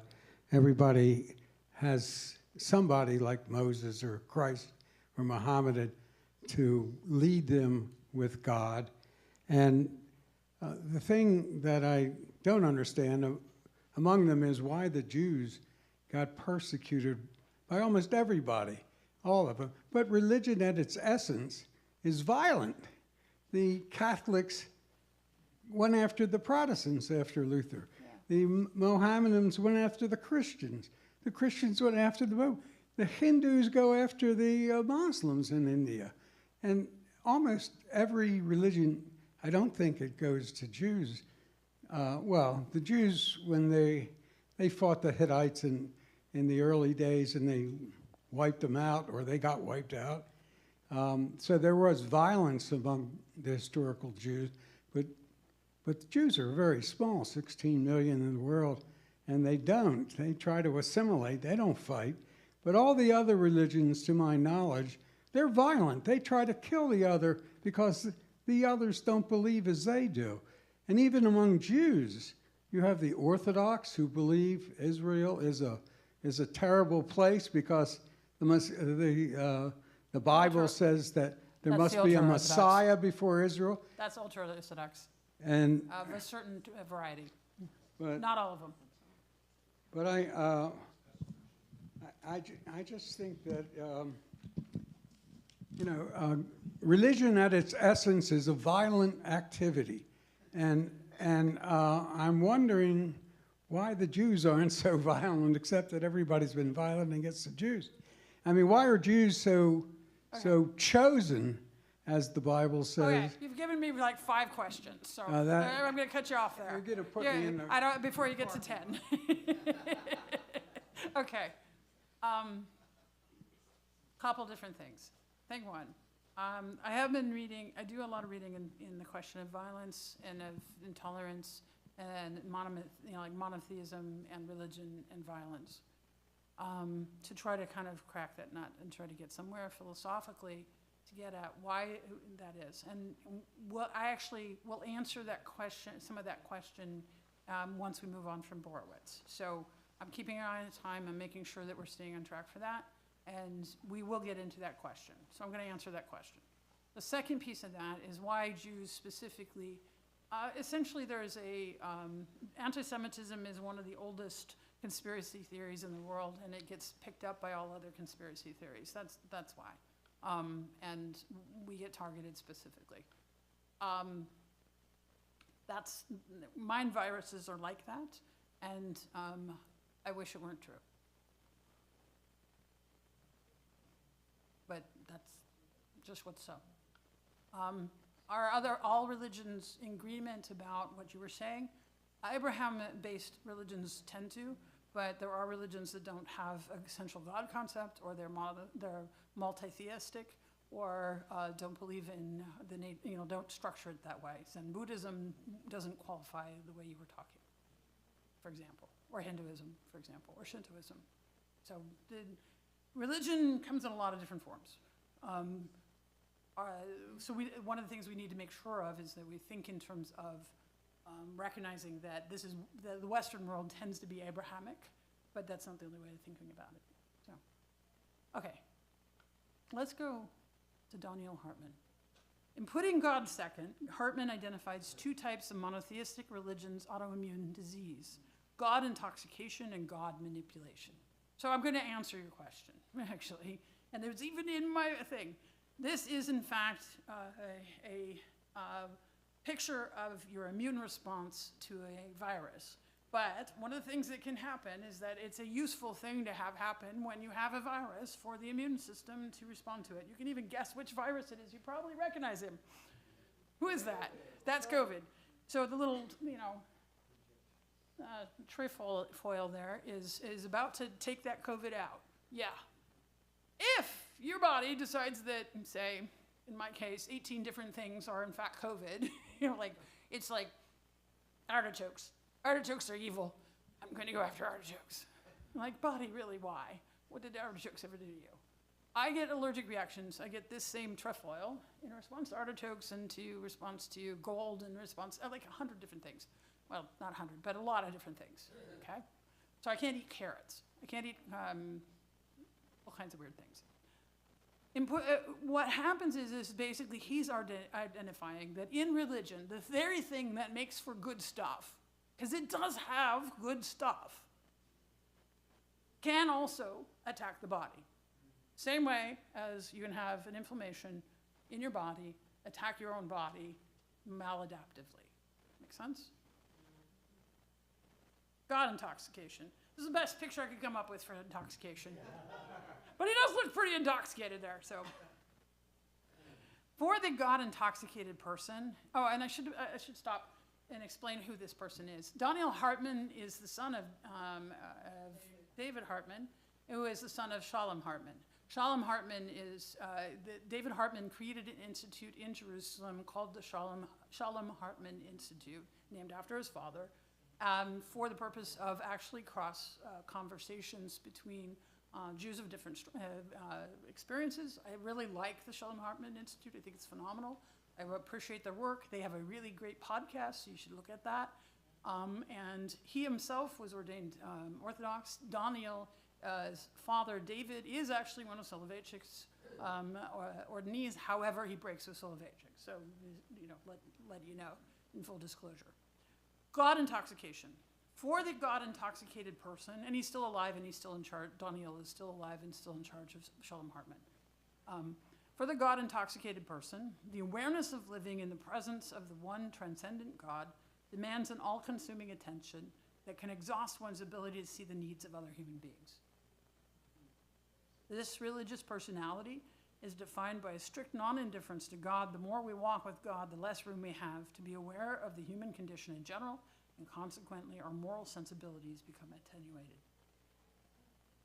So, being not aware of the suffering that happens when you make decisions related to your religious tradition is what he's talking about here. One of the things, and this is something that I actually address in the chapter about suffering, is that if you say it is okay for other people to suffer in order for my system to make sense, that's a problem. Is that making sense? That's God intoxication. The second one, God manipulation. And I love this picture too. Looks like yes men running around him, doesn't it? Yes, yes, yes. I love this little yes men thing. It's kind of cute. Okay, God manipulation aligns the identity and the will of the one with the interests and the agendas of those who lay claim to God's special love. The passionate yearning to be loved by the transcendent one unleashes a sinful impulse to control the transcendent. We all want to, treat God as if God was a giant Coke machine where we put in our prayers and we get out the Coke. Boom, boom, boom, boom. We take it and I got my prayer answered. That's how we want God to work, right? Or the other thing that we do is we want to take God as if God were a good luck charm and put it in a little box and carry it around with us, right? To guarantee that we get the outcomes that we want. But the problem is that in a paradoxical manner, monotheism, which sought to uproot idolatry, gives birth to perhaps the greatest idolatry of all. The idolatry of human self-intoxication. That's why I had the big guy in the middle here. An idolatry in which God is drafted in the service of human self-interest. God manipulation extends a blanket exemption from truly seeing anyone outside of our religious community. And so you say, my community matters, the rest of them don't. That was why I was saying we need each other. Yes? Are those your words? No, those are his. Oh, those are his. I just want to say this. Yeah, this is Putting God Second is what it's called. Great book, really love it. And it does actually basically say, what it says we have to do is we have to stay clear on our precepts and realize that our language can lead us astray, our beliefs can lead us astray. We can get so focused on God or our community that we forget that there's, outside the doors of our synagogue, are people who need us, who don't agree with us, but they're suffering, and it's our responsibility. So he's trying to make sure that we recognize the ways in which our own tradition can blind us to the needs of others. And that includes people within our tradition and people outside of our tradition. He has both in mind. Does that make sense? Questions about that? Yeah. Well, but giving charity, tithing, Right. is a fundamental moral imperative dating back to ancient Jewry moving Correct, forward. correct. So helping others is an integral part of Jewish religious practice, Correct, Musar. correct. So, Jews first. so you may help Jews first, but that doesn't mean you don't help others. Correct, but what can happen is that you can start interpreting that the Jews first as being Jews only, not in the sense of like your dollars. I mean, because you're welcome to spend your dollars just on Jewish causes if you wish. That is fine. What we're meaning is that as long as Jews got what we got and are taken care of, we don't need to worry about how does that affect the rest of the world. That's what he's getting at. So, do you believe, I see the world in a sense consisting of silos. Yeah. And so I'm thinking religious silos, but it can be, we have white nationalism going on here now in this country. So it would seem that it would make sense that if people live in a silo environment or in their minds, that anyone who doesn't fit in there is going to be hated or disliked, I should say. Does that make sense? Yes, and so like looping back to the question about anti-Semitism earlier, one of the things, I have a friend who is an anthropologist, and I find this really interesting because I think it's relevant. He was very fascinated about the fact that during the Holocaust, the Danish population saved most of its Jewish population, just as a unified national project. Rose up together to hide and save pretty much the entire population of Denmark, of the Jewish population of Denmark.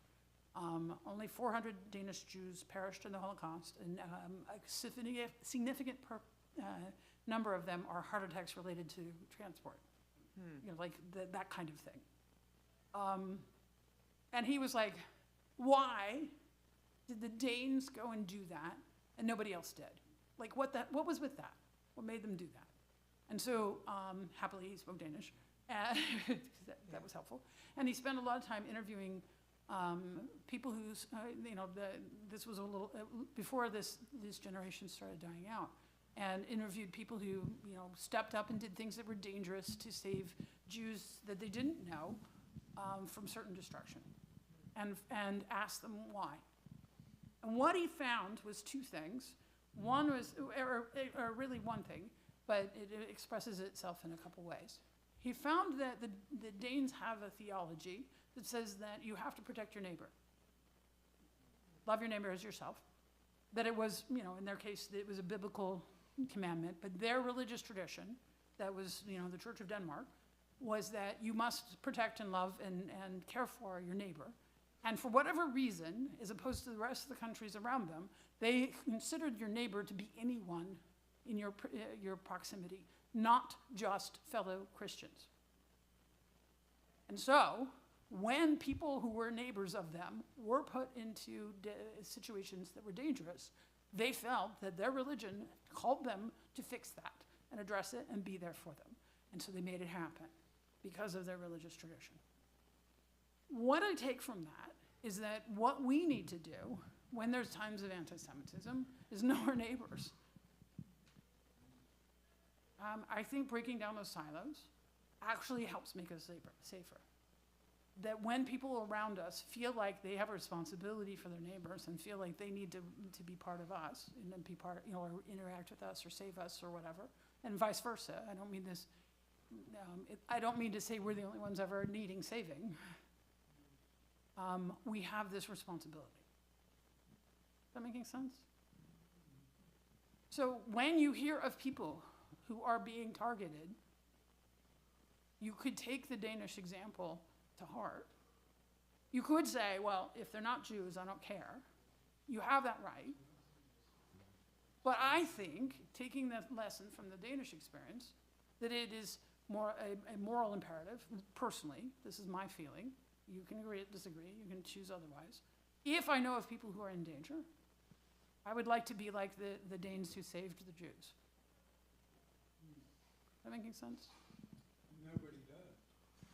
Nobody stood up for the Jews. The Danes did. Except the Danes. Right, it's an exception. It's hard to do. You'd rather, you're like, yeah, but I've got a meeting on Tuesday, and then I'm going to do the luncheon, and then I also have to get the laundry. And there's also the problem of I might get on some sort of government list, and the protest that they're asking me to go to is on the other side of town. I get that. You have a life. But the Danes actually put their bodies in danger by fixing the problem that they saw at hand, by actually putting themselves out there for the Jews that were in their midst. I'd like to be at least as good as that. Some historical information that they weren't invaded in any way by the Nazis until the very close to the end, more of the end of the war. No, they were occupied from the fairly early. They were occupied. Yes. So, a lot of good it does me. Yeah, the king led the way. The king led the way. He was a mensch. And said, I as a Dane and I as your leader, I identify as a Jew, and you can't discount that. Right. For the record, the story of him wearing the gold star is apocryphal. It didn't actually happen. However, he was a stand-up guy, absolute mensch, and led the way. Absolutely did. That did help. Yes. So our leaders need to do the same. So I'm questioning, the leadership was a factor in Denmark. The religious teachings that led the Danes to do what they did are nominally at least the same religious teachings that the rest of Europe had. But and I think part of what Hartman is talking about here is people enlisting God to support their own political or cultural beliefs or prejudices. And you see it with any kind of issue with gay rights. People say God says it's a sin, and other people say God says we're all created in God's image, and you go through all sorts of other issues. So and both sides are claiming divine Right. authority. So. One of the things that's true of our tradition is that our tradition is a bit like your family tradition. I mean, the root of the word Torah, we keep translating it as laws. It's not laws. You know what the root of the Torah is? Learning. What's that? Learning. No, actually. Teaching. Parents. Horim. The root is the same as horim, which is parents. It's your inheritance. It's your family inheritance. Yeah, as am I. Why I bring that out is that in that sense, the Torah, it has an aspect that's similar. It's more than that, but it has an aspect that's similar to the inheritance of your family of origin. There are things that your family of origin taught you to do that you were going to do come hell or high water, so to speak. And there are things in your family of origin inheritance that you're like, oh no, I'm not doing that, right? What happens is, in all religious traditions, but this is true of Torah as well, you have things in it that are wonderful. Love your neighbor as yourself. You also have in it things that are not so great. You should not, remember Amalek? What are we supposed to do with Amalek? Blot out the name? What about the Moabites? There are things in it that we're like, no. Does that make sense? And the tradition, in fact, sometimes subverts itself. When it says that Ruth was a Moabite, we're not supposed to marry the Moabites until like the 5th or 6th generation. It may even be the 10th. I don't remember how many generations, but we're not supposed to ever marry Moabites. And yet Ruth the Moabite ends up being the great-grandmother of David. That's a subversion of the idea that there's a problem with Moabites. It's doing it on purpose. But what I'm trying to say is that the tradition has within it stuff that you're not going to do because you shouldn't, because it's not a good idea. But it also has stuff in it that you should do. And the task of growing up is individuation, not in the sense of individuality that Borowitz is saying, but rather the sort of maturity of recognizing that some of what you've inherited is wonderful and some of it needs to be jettisoned, and you have to, as a mature adult, figure out which part is which. You inherit the God of your fathers and your mothers, and then you figure out what you're going to do with it. That make sense? Yes? It's interesting because, of course, so much in the Torah is we don't stone people. No. God, And it's like what has remained, what has what remains? endured. I'm the God of your fathers. I have heard the suffering of your people. That kind of thing. The impetus to go and address the problems of the world for real, I think is the part that we're supposed to heed. It's a hard lesson. It's a hard thing. And this is part of what he's talking about with regard to God manipulation. And it's easy to try to decide that your interpretation, to be self-justifying. Make sense? Yes. So, one of the criticisms of Reform Judaism is they put most of their eggs on Tikkun Olam rather than ritual and tradition. And so, what is your reaction to that? I still think Tikkun Olam is, which, for those who don't know, it's repairing the world, which usually gets interpreted in a social action way. Still think that's fine. I don't think that's a problem. And in terms of ritual, the downplaying of ritual, we've kind of come back around on that. So that's not really active in our space anymore. I think that we could be more ritualistic.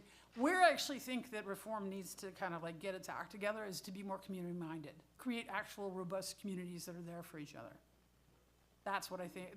If we were going to take a page from Orthodoxy, if you go to an Orthodox service, you are not leaving that service without getting a lunch invitation. That doesn't happen in a Reformed congregation. It should. Absolutely should. They beat us on that every time. You cannot go to an Orthodox synagogue and not get a lunch invitation. It's true. That's who we should be. But now, you just brought up a point interesting to me in that Tikkun Olam could really mean trying to fight against gun violence, Right. trying to protest against Right. things. And I don't really hear the emphasis on that as much as giving to disadvantaged families, et cetera. We find it easier to rally around addressing poverty than doing things that might expend political capital. And that's not that's just what's so. I'm currently with a congregation that's takes the impetus towards social action very seriously. They're a vanguard in that regard. Temple Micah is kind of famous for this. Has a giant pride flag out inside of its building at the moment, and a big sign about refugees. So that's where they're at, and I'm liking it. I think I've enjoyed that. I was with a congregation in Connecticut where they were like, "Don't do that,"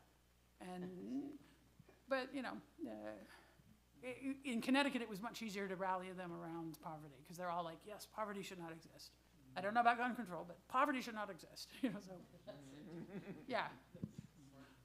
I also want to, before I move into I am almost done, so I have one more slide, but I wanted to bring one more thing about Daniel, because since the time that I wrote my book, what ended up happening was he wrote another book, and I recommend it. It's Who Are the Jews and What Can We Become?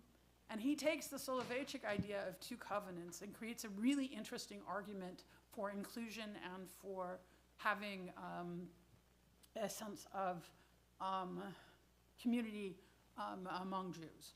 He says the Genesis covenant, he moves it to Genesis instead of two Exodus covenants.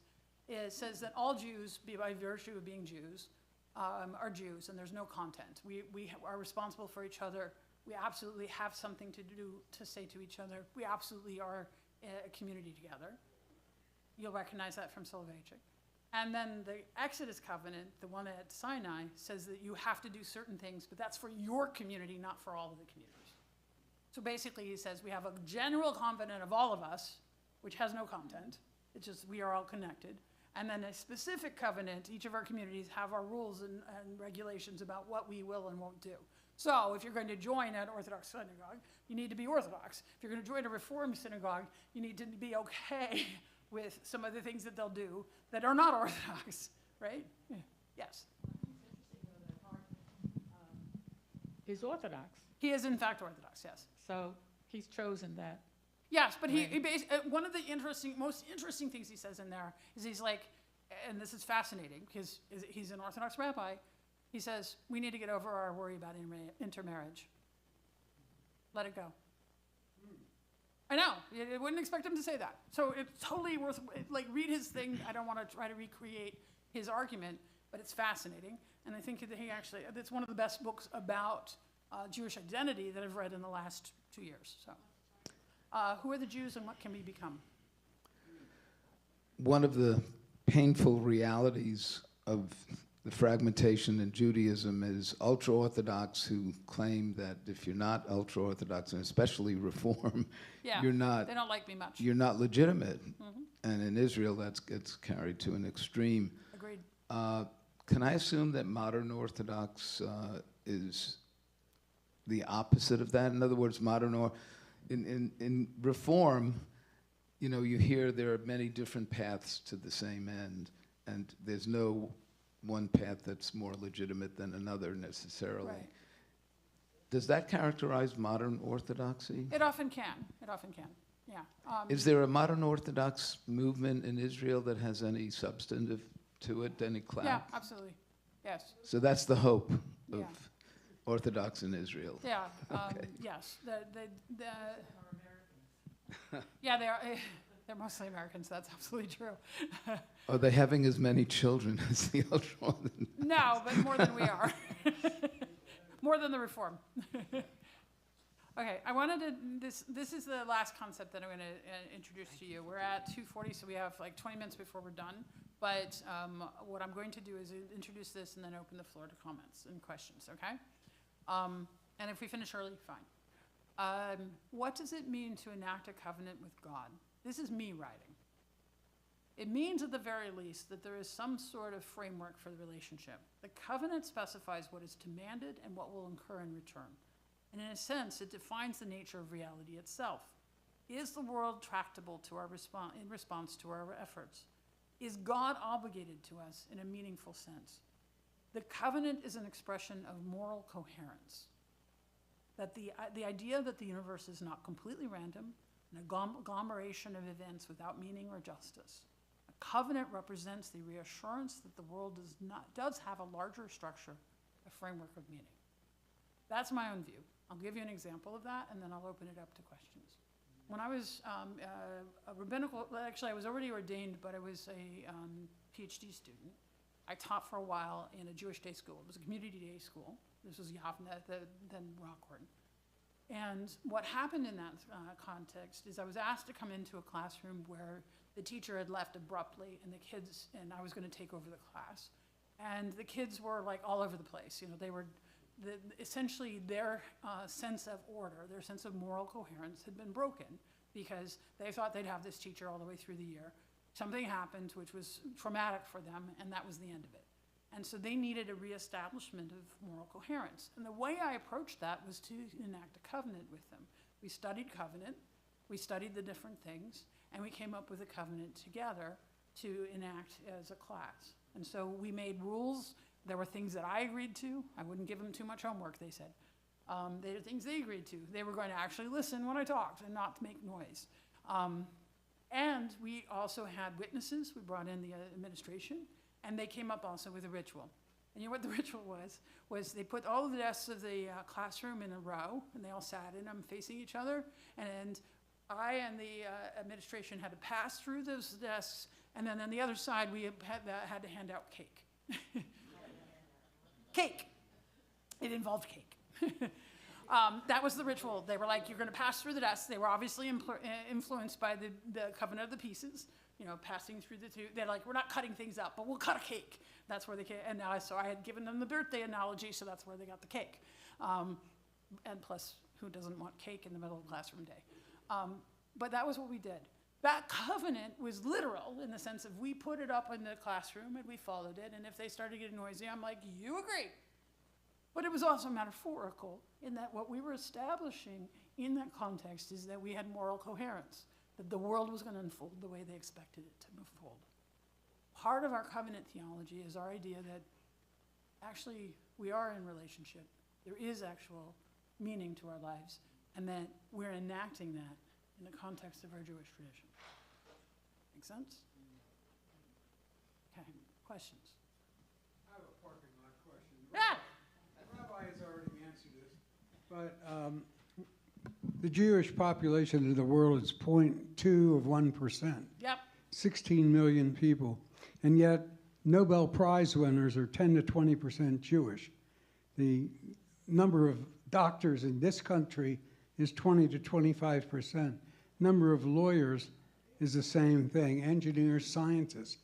So how does this happen? Why are Jews really smarter, better educated, No. more successful than any other religious group? I don't know of any other religious group that can attest to those statistics. So why are Jews so special? Why are they the chosen? Okay, so one of the things you should know is that a minority immigrant population will do the same thing. It has to do with our outsider status. And so when you have, what happens is in the first and second generation of people who migrate, usually you see the same kind of extreme where you have this sort of achieving. So no, I don't think we're smarter, but I do think that on the positive side, we do emphasize education. So that's not a bad thing, and that's probably going to help with those numbers. But some of it is just simply the fact that as a minority population, it's one of the ways that minority populations respond to their experience. Yes, so I love what you wrote there, but I still am stuck on this thing when you say that coherent. What makes the coherence Jewish? Oh, what makes the coherence Jewish? It's a Jewish covenant. We do it in the What does that mean? What's a Jewish covenant versus? Jewish covenant is that we inherit. So one of the I'm going to transpose it into a different key to answer the question, if that's okay. So bear with me. A persistent criticism of Reform Judaism is, how's that not a Unitarianism?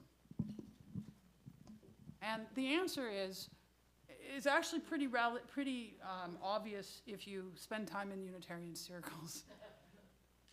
We're inheriting Jewish text, Jewish culture, Jewish food, Jewish music, Jewish art, Jewish thought, Jewish patterns of thinking, Jewish structures for religious or rituals. And that profoundly structures how we think things. So even if what we're doing isn't obviously Jewish to you, not to you personally, but like to somebody, an outsider, because their frame of reference is a different community, we are still very much in response and in communication and relationship with that history and that tradition and that inheritance. And so that's what makes it Jewish, is it's still very much Jewish. One of the things I'll notice, for example, is if you have an interfaith service, one of the things you have to make a decision about at the very start is whose tradition are we using as the basis for creating the service? And you're like, what do you mean, whose tradition are you using for the basis of the service? How the service unfolds is defined by each tradition. What is supposed to happen in the service is defined by our tradition. The Christians don't do it the same way we do, and so forth. They just don't. And so you may be like, if you're singing with the guitar and you're singing in English and you're singing, things that are shared with our Christian brothers and sisters, how is that a Jewish thing? The answer is you're probably sitting on a bima. You're probably doing it in specific order that reflects a tradition that goes all the way back to the temple times. Our service goes back to the temple times in terms of its structure, and we don't break that. We might do it in English, we might do it with a guitar, but we're still doing the Psalm 150 in the morning, if that makes sense. I think you also see it, Yeah. I also think you see it, and this congregation does it well, so I want to give you kudos. You see it in Reform congregations when they come up with policies for the congregation. So what our policy with Kashrut is, we can serve meat and milk in the same meal, but it's got to be in separate dishes. Like we have a policy on our website. There is a community norm about what Judaism looks like in this community. Somebody might walk in and go, "Oh my gosh, meat and milk on the same table, at the same time, what did right?" you do? Yeah. But we have a policy, but that policy is a kashrut policy. We have chosen it. We have a funeral policy that makes assumptions about funerals here. The rabbi will do a funeral for a community member. You can ask our congregants to do a minyan if it's outside of our community. If it is a grandparent or a child, then the rabbi gets paid. But we assume there's going to be a funeral and there's going to be a minyan and there's, right? So if you And it's going to happen the same week as the person died. most of the time. Most of the time, but like nearly always. Nearly always, And right? you wouldn't do it 6 But months if you later. read through the policy part of our congregation, which I invite you all to do, it's on our website. There are Jewish norms in this community. You might not agree with the norms. You might want it to be more traditional or less traditional, but this community is at some stage deliberated on those norms. What makes us a Reformed community is sometimes we go back and revisit those policies and we rethink, what does Judaism look like in this community? That's what makes us essentially Jewish, because when we act together, not just individually, but as a community, we have norms as a community. I really invite you to read the policy section of this congregation. But those norms are very much in communication and response to Jewish tradition. So you wouldn't see a congregation in a Jewish context that routinely buries the dead 6 months later and does the memorial 6 months later. That's just not how Jews do it.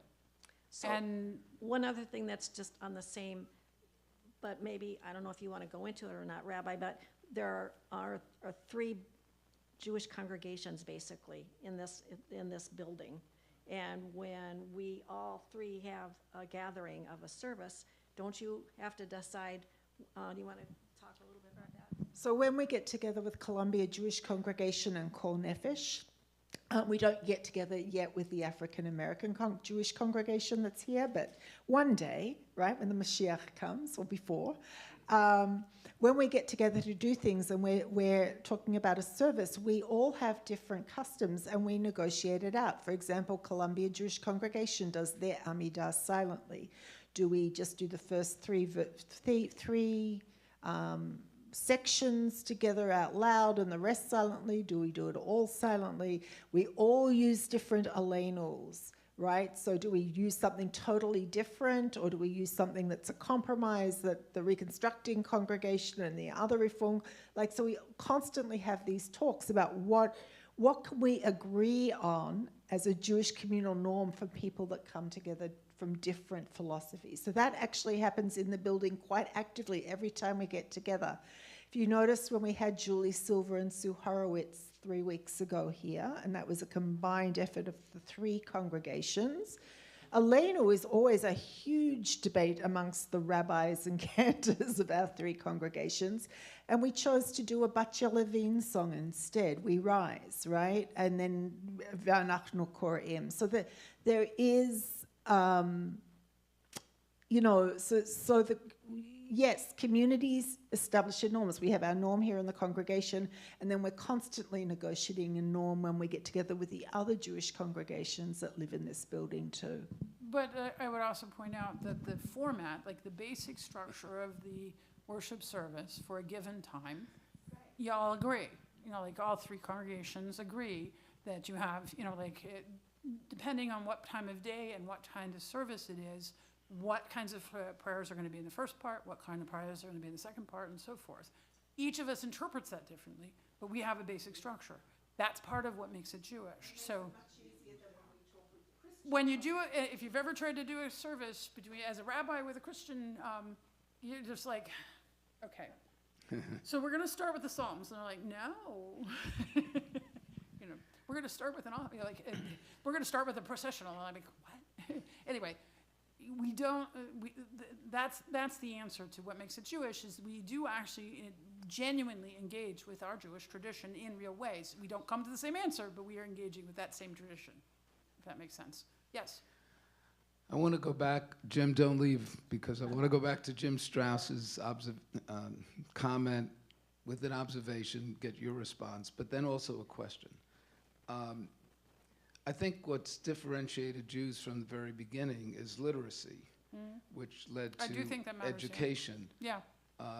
Not a lot of people realize how the Catholic Church, which is before the Reformation and Protestantism, it's the only form of, there was Eastern and not Eastern Catholic, opposed the printing press, tried to suppress the printing press, okay, because they felt that the spread of knowledge among common people as opposed to that which is filtered through was antithetical. And the whole Reformation and Enlightenment both arose out of people becoming educated. So that, I think, is the differentiator. The question I have, the term chosen. Yeah. I have felt for years, because when a non-Jewish person asks me, what do you mean by chosen? And I've heard rabbis say, well, that means we're not better than anybody else. It's a special responsibility. But in the spirit of evolution of, our theology and our liturgy, do you think we'd be better off in the world without the word chosen people? Boy. That's my question. That's the last question, by the way. Oh, okay. I don't know. I really don't know.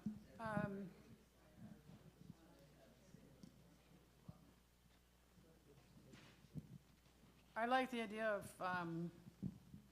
I like the idea in Herman Cohen of the idea that we're chosen in the sense of we have a responsibility as a result of our religion. But I don't tend to like the idea that Jews are somehow better, yeah. I mean, special, yeah, they're special to me. Jews are special to me because I'm a rabbi and this is my community. But I don't want to say the rest of the world, to hell with you, if that makes sense. That feels like a version of the... Please join me in thanking Yeah. Rabbi Cohen. Thank you. Couple comments, 2 minutes by Darla. Comment. Put me in on this. Anyway, it's been a wonderful day. Yes, thank you. I want to thank Rabbi Tooling. She's been terrific. Thank Rabbi Joseph, who recommended Rabbi Tooling. And I want to thank you all for coming out. Jews are one of the pillars of Judaism, as you all know, is education. And everyone here is a lifelong learner. And it's good to see you all. I do want to thank certain people, my committee, Nancy Cutler. Yay. Thank you, Nancy. Bob Ginsberg. Cal Blinder, who's beating me in questions. I'm very upset. And Hal Kassoff, who I think beat Cal today. He's our special advisor. And Stuart Levin, who couldn't make it, he's in Chicago with his family. There are some special people, too, I want to mention. And that's Bob Hurwitz, who is godlike to almost everybody in this Interfaith Center. But he's really a wonderful person who always shows up for anything you need. Gail Miller also, she's been a wonderful help to me, and she's really been the leader. She tells everybody what to do, and I do it. But so thank you all. You've been a wonderful group. We've had a wonderful day. This is a wonderful ceremony, really. We're a group that is very interested in education, but a scholar in residence program is very important. And it's been a very important event in this congregation and in others that I've been part of. And so thank you for all coming, and thank you for being so inquisitive of our rabbi. And thank you both Rabbi Joseph and Rabbi Tooling. Thank you.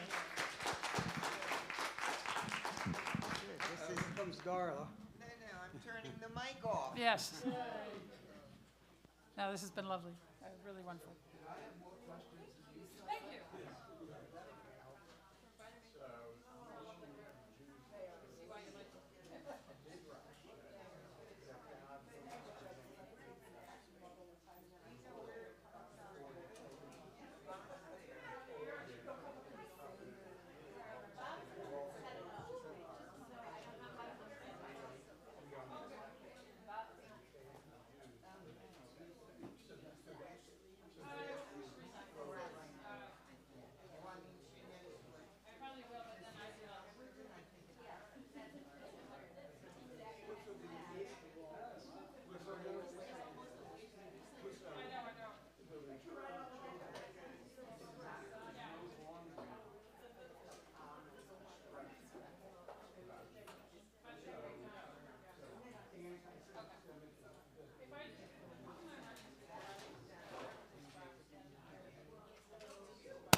So if you thought of rabbis who thought about where reform movement is moving towards into the near future or the distant future?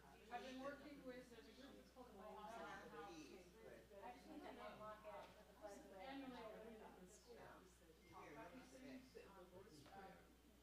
brought together by.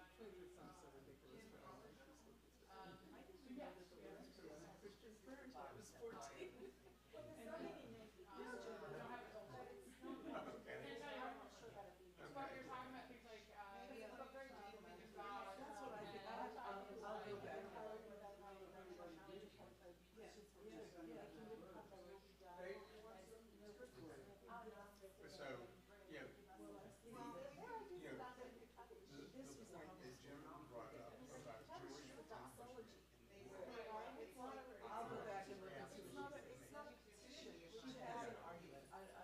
And so I think it's more than Jewish accomplishments. It's also But in Israel, which is, 80% Jewish, Israeli accomplishments in science and technology, have been, so in Israel, Jews are not outsiders, and yet the accomplishment of the last 70 years, has been the main. I'm not in favor of all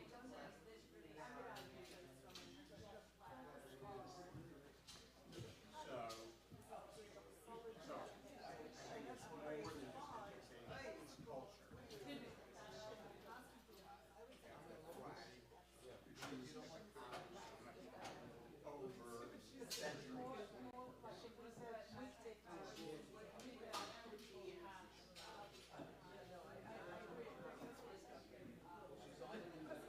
Yeah. Yeah. And the United States, now the Chinese Americans have gotten to the same level or superior to Jewish American accomplishments. Yeah. But anyway,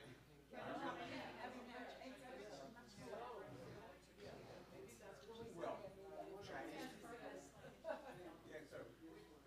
Chinese culture, values. Oh, you're welcome. Thank you very much.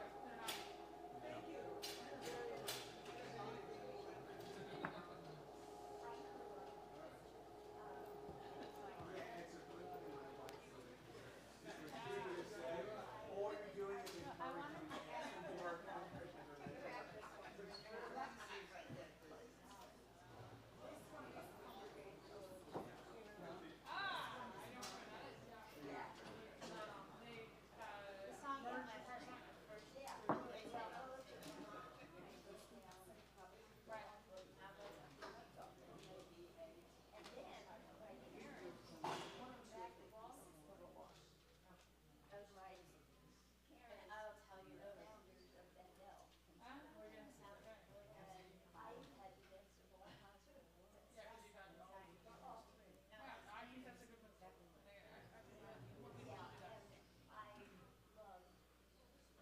You are most welcome.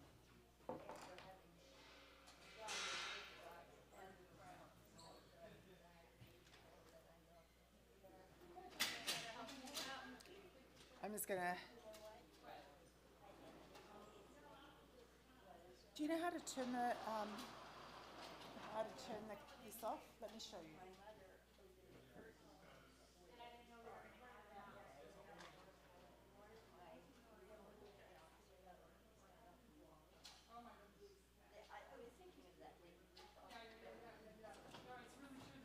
What happened is that I've had that happen actually, where I've done a bat mitzvah or bar mitzvah where the Orthodox that's not outside the project.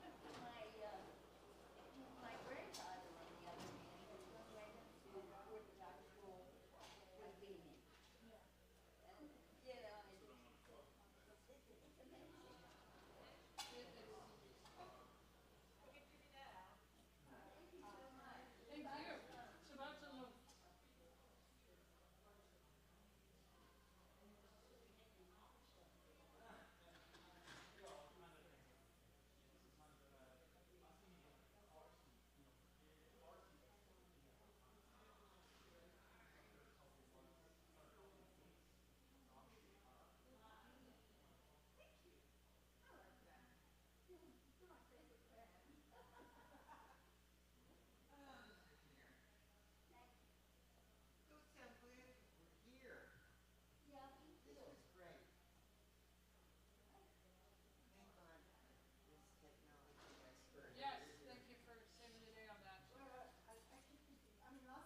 am I going here?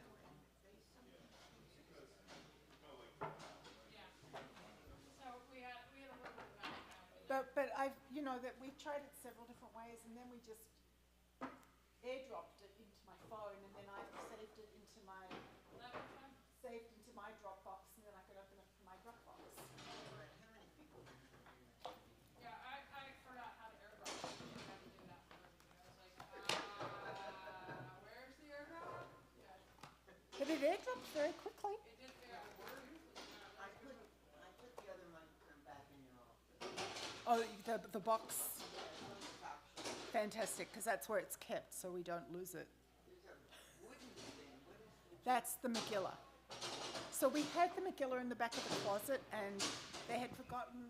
Rabbi Bernstein apparently didn't use it. He didn't know we owned a Megillah, so it was from before Rabbi Bernstein. When we were cleaning out the closet, they were like, "What's this?" They opened up, and I was like, "We have a beautiful Megillah. Who knew?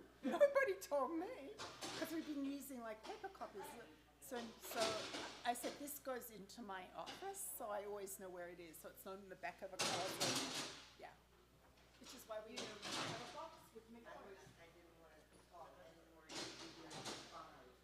But, you know, when you think about basic services and how you do some of your, traditional to and everything, we have done a number of services for the Columbia Foundation. And they have come here, and we've just done our service, and, the Baptist ministry, which is very different than, and then we go to your service, and they're not changing anything except Rabbi Joseph's speech. Actually been quite an eye-opener. Yeah, it I is. said, Yeah, but it's not the same service. it's not, but it's nice to see other services. For the most part, we're all talking about being nice, positive very much, so,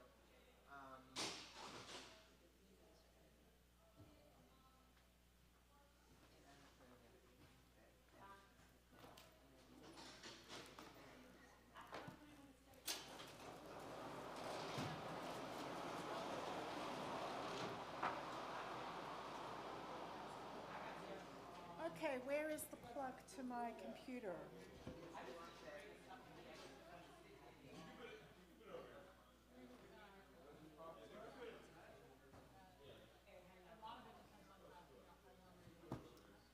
Yeah. it's pretty unusual what you're doing here.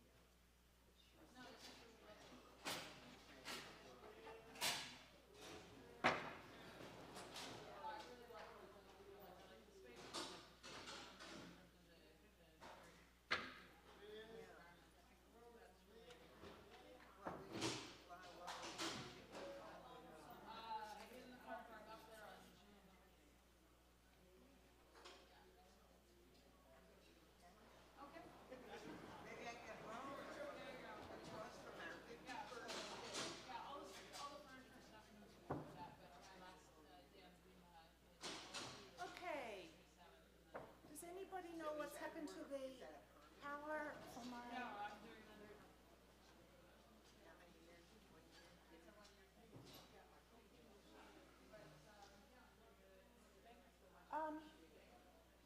I've lost the power cord to charge my computer.